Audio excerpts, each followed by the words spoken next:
আসসালামু আলাইকুম দর্শক, আমরা প্রতিদিন মতো আজকে আপনাদের সামনে হাজির হয়েছি প্রতিদিন সময় চায়ের আড্ডায়। আজকে আমাদের স্টুডিওতে প্রধান অতিথি হিসেবে উপস্থিত আছেন বিশিষ্ট রাজনীতিবিদ এবং বিশিষ্ট আইনজীবী অ্যাডভোকেট সাইফুদ্দিন সিদ্দিকী। আসসালামু আলাইকুম, কেমন আছেন? ওয়ালাইকুম আসসালাম, ভালো আছি ইনশাআল্লাহ। আপনার শরীর স্বাস্থ্য কেমন আছে? ইনশাআল্লাহ ভালো আছি। আপনাকে আমাদের স্টুডিওতে আসার জন্য অনেক অনেক ধন্যবাদ। আপনার কাছে আপনার আমার একটি প্রশ্ন, আসলে জাতীয় এটা বিষয়ে জানতে চাই। এটা হচ্ছে ছাত্র আন্দোলনের মধ্যে দিয়ে বাংলাদেশে যে গণ উত্থান হয়েছে তারই ধারাবাহিকতায় যে একটি অন্তর্বর্তী সরকার গঠিত হয়েছে, আসলে এই সরকার রাষ্ট্র মেরামতের জন্য কতটুকু সফল হতে পারবে আপনার মনে হয়? জি জি ইনশাআল্লাহ আমি এটা বলার চেষ্টা করতেছি।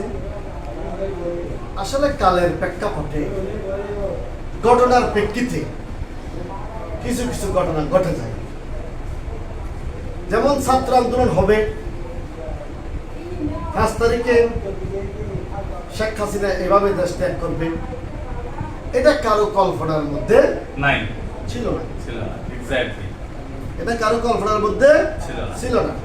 শেখ হাসিনা যে নিজেও জানতো না যে এইভাবে তার থেকে একদিন আগেও জানতো না যে তার এইভাবে একদিন আগে দেশ ত্যাগ করতে হয়েছে।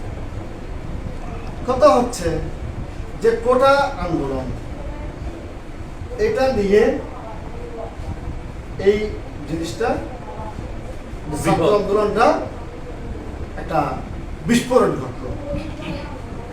এখানে আরো অনেক কারণ আছে, যে দীর্ঘদিন যাবৎ মানুষ ভোট দিতে না পারা। যেমন 14 সালে ভোটটা হলো না, 18 সালে ভোটটা হলো না, 24 সালে এসে ভোটটা মানুষের মনের মতো করে দিতে পারেনি, ভোটটা হলো না। এটা যে কমিউনিটি স্ট্যান্ডার্ড যেটাকে বলে, যে ডেমোক্রেসি স্ট্যান্ডার্ড যেটাকে বলে, ওয়েস্ট ব্রিস্টার কান্ট্রি ডেমোক্রেসি যেটাকে বলে, ওই জাতীয় কোনো স্ট্যান্ডার্ডের মধ্যে বাংলাদেশের 3টা নির্বাচন কোনো এই যে ইন্টারন্যাশনাল স্ট্যান্ডার্ডের মধ্যে পড়ে নাই। যে 14 নির্বাচন, 18 নির্বাচন, 24 নির্বাচন, এই 3টি নির্বাচন আমাদের দেশে যে কালের প্রেক্ষাপটে ইতিহাসে এটা এটা এটা চিহ্নিত হয়ে থাকতে, এগুলো হচ্ছে যে আমাদের নিজেদের স্বেচ্ছাচারিতা, যা ইচ্ছা তা করার মতো হয়েছে। যে কারণে দেশের 18 কোটি মানুষ, 18 কোটি মানুষের মধ্যে ধরেন আওয়ামী লীগের যদি আপনি 50% ধরেন, আর 50% তো নাকশ, কিন্তু দেখা যাচ্ছে যে আসলে তো আওয়ামী লীগের 50% লোকও নাই। সেটা ওনাদের বিভিন্ন গোয়েন্দা রিপোর্টে ওনারা পেয়েছেন বলেই তো ওনারা সুষ্ঠু ইলেকশন করতে পারেন নাই, ভোটকে ভয় পেয়েছেন। যাই হোক, কথা হচ্ছে যে আপনি যদি কাউকে একেবারে কেঁপাইতে একেবারে ফিটটা দেওয়ালে টেকে যায়, মানুষ সামনের দিকে এগিয়ে যাওয়ার চেষ্টা। অনুরূপভাবে ছাত্ররা হচ্ছে যে এদেশের মানুষের যে মূল শক্তি। শেখ হাসিনা নিজেও এক সময় বলতো যে সেনাবাহিনী যদি রাষ্ট্রের শক্তি হয়, ছাত্র হচ্ছে একটা দলের শক্তি, একটা সুশৃঙ্খল বাহিনী। সেনাবাহিনীর যেমন একটা সুশৃঙ্খলতা আছে রাষ্ট্রের, অনুরূপভাবে ছাত্রদেরও একটা সুশৃঙ্খলতা আছে। দেখেন আপনি ঢাকা ইউনিভার্সিটি কেন্দ্রিক যে নেতৃত্ব গড়ে উঠেছে, যেটা হচ্ছে যে আমাদের স্বাধীনতা যুদ্ধ, কিন্তু ঢাকা ইউনিভার্সিটি কেন্দ্রিক, ছাত্র আন্দোলন কেন্দ্রিক স্বাধীনতা আন্দোলনটা গড়ে উঠেছে। না হলে দেখেন আপনি এই যে 5 তারিখের যে ঘটনাটা ঘটলো, এর কয়েকদিন আগে থেকে দেশের যে বিরাজমান অস্থিতিশীল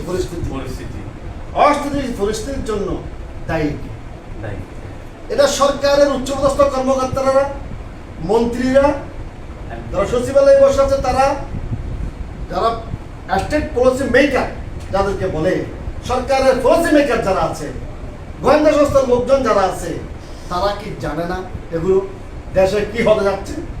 তাহলে আমাদের মন্ত্রীরা কি করলো? আজকে পালিয়ে বেড়াতে হচ্ছে কেন?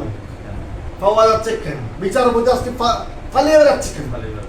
এই যে মানুষের এই পরিস্থিতির জন্য দায়ী কে? এটা মানুষের মনের মধ্যে ক্ষোভের কারণে এটা হয়েছে। ধরেন আপনি বিএনপি জামাতকে আপনি দমাইতে পারছেন, কিন্তু সুশৃঙ্খল বাহিনী ছাত্রদেরকে আপনি দমাইতে পারেন না। সাইদ নামক সাইদকে রংপুরে সে বুককে খুলে দিয়ে যে পুলিশ সামনে দাঁড়িয়ে যে একটা মুক্তির জন্য আন্দোলন করছে, কোটার জন্য আন্দোলন করছে, কিন্তু এই একজন ছাত্র মারা যাওয়ার পরে আপনি তো বিষয়টাকে ভালোভাবে আমাদের চট্টগ্রামে ওয়াসুজ্জামান আমাদের চট্টগ্রাম কলেজের আমি চট্টগ্রাম কলেজের ছাত্র, তো চট্টগ্রাম কলেজের এই আমাদের এক ছোট ভাই সেও শহীদ হয়েছে, গুলিটা নিহত হয়ে গেছে।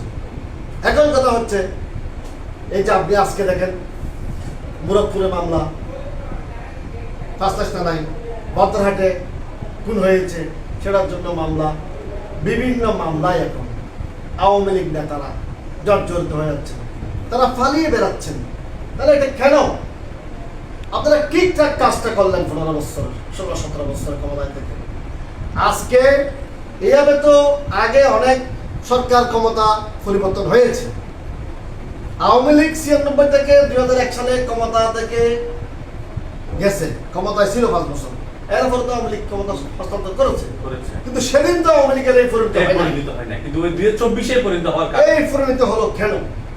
অনুরূপ ভাবে বিএনপি তো 2 বার ক্ষমতা হস্তান্তর করেছে, 91-96-তে, আবার দেখা যাচ্ছে যে পরবর্তীতে 6 সালে এসে ক্ষমতা হস্তান্তর করলো, টুকটাক কিছু হলেও গন্ডগোল, কিন্তু এইভাবে একেবারে টপ টু বটম পালিয়ে যাওয়া এবং জায়গায় জায়গায় ঘরে ঘরে এবার আওয়ামী লীগ নেতারা তাদের স্ত্রী পুত্র নিয়ে এখন যে শঙ্কার মধ্যে আছে, এই পরিস্থিতি তো স্বাধীন বাংলাদেশে হওয়ার কথা না।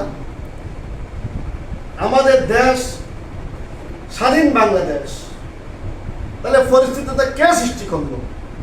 আপনি সাইবার ট্রাইব্যুনাল মামলা করলেন, আমাদের আইনমন্ত্রী, সাবেক আইনমন্ত্রী আনিসুল হক উনি গ্রেপ্তার হলেন,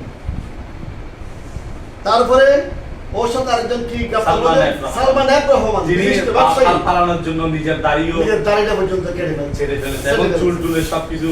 তাহলে এই যে দেশের ভাগা ভাগা মানুষ, এরা আজকে এইভাবে পালিয়ে বেড়ানো, গ্রেফতার হওয়া, এটা তাদের জন্য না, শুধু এটা আমাদের জন্য লজ্জাস্কর।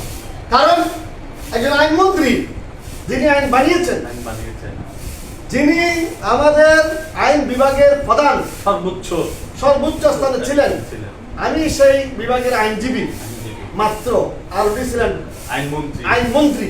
তাহলে যিনি এত আইন বানিয়েছেন, এত কিছু করছেন, ওনার অবস্থা যদি এরকম হয়, তাহলে দেশের আর সাধারণ আওয়ামী লীগ নেতাদের কি অবস্থা হবে? এরা তো এগুলো দেখে ভয় পাচ্ছে। কারণ এই আইনমন্ত্রীকে যখন রিমান্ডে নেওয়া হলো, তখন উনি শুধু হাসে, কথা বলে না। কেন? ওনাকে যখন জিজ্ঞেস করা হলো, আপনি সাইবার ট্রাইব্যুনাল যে আইন বানালেন, সাইবার সিকিউরিটি আইন বানালেন, এই সাইবার সিকিউরিটিতে কত হাজার সাংবাদিককে আপনি আসামি করছেন, আপনার মামলা আসামি হয়ে গেছে। আপনার এই যে একজন কিশোর নাকি একজন কার্টুনিস্ট, তাকে হত্যা করা হয়েছে জানেন কি? সেটা কার্টুনে এঁকেছে। সাংবাদিকদের কাজ কি?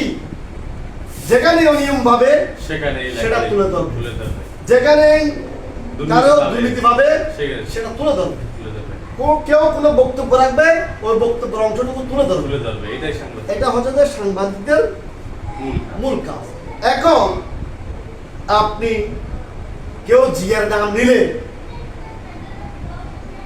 আপনি তাকে মামলায় দিয়েছেন, সাইবার ট্রাইব্যুনালে মামলায় দিয়েছেন। কেউ বঙ্গবন্ধুর নামের আগে বঙ্গবন্ধু লেখেন, শেখ মুজিবুর রহমান লিখেছেন, একটা লেখকের সাথে আমার কথা হয়েছে, তাকে জেল দেওয়া হয়েছে শুধুমাত্র। আপনিও সেই সাংবাদিকটাকে ছিলেন, লেখকটাকে ছিলেন, আমি নাম বলছি না এখন। কিন্তু উনি আমাকে বলছে আমার অপরাধ, আমি একটা বই লেখার সময় আমি শুধু আমার লেখাতে শেখ মুজিবুর রহমান লিখেছিলাম, বঙ্গবন্ধু লিখিনি। এই কারণে আমাকে রিমাইন্ডার ফর রিমাইন্ডার নিয়ে মারধর করেছে, আমার হাত পা সব ভেঙে দিয়েছে। আজকে এই পরিণতির জন্য দায়ী কি? সাবেক স্বরাষ্ট্রমন্ত্রী উৎপল বাবর কিভাবে মারা হলো, ওই মামলায় আমি জয় দিয়েছিলাম। এখন কথা হচ্ছে আজকে আপনারা আইনমন্ত্রী সে কি বলে যে সাইবার সিকিউরিটি আইন আমি করি, তাহলে আপনি না আসলে এটা করলো কে? করলো কে? আপনি তো আইনমন্ত্রী, আপনি তো আপনি আইনমন্ত্রী, আপনি তো সর্বোচ্চ পোস্টে ছিলেন, সর্বোচ্চ পোস্টে ছিলেন। আপনি তো আইন করার আইন করি। অস্বীকার করার তো আমি আইন করি। যখন রিমাইন্ডার নিয়ে জোনায়েদ আহমদ ফলক আইসিটি মন্ত্রী ওনাকে জিজ্ঞাসা করা হলো যে আপনি 3-4 দিন আপনি ইয়া বন্ধ রাখলেন কেন, নেট বন্ধ রাখলেন, নেট বন্ধ রাখলেন কেন? উনি বলছে যে নেট আমি বন্ধ করি না, নেট যার নির্দেশে বন্ধ করা হয়েছে সেই জানে, সেই জানে। তাহলে আপনাকে আইসিটি মন্ত্রী দিয়ে রাখছি আইসিটি মন্ত্রী হবেন কি? নাম আসতে। তাহলে দেখেন আজকে আইসিটি মন্ত্রী কতটুকু সত্য মিথ্যাগুলো ফলে বের হবে।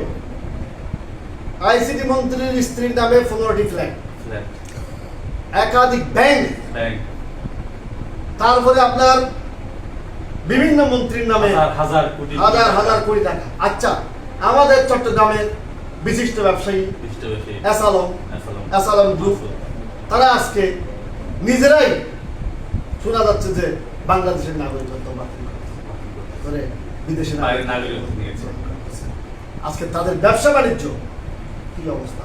এতগুলো ব্যাংক দেওয়ালিয়ার পথে। কথা হচ্ছে access is very bad. Access is very bad, exactly. একটা কথা আছে, একটা কথা আছে, access is very bad, very bad. অতিরঞ্জিত কোনো কিছু ভালো না।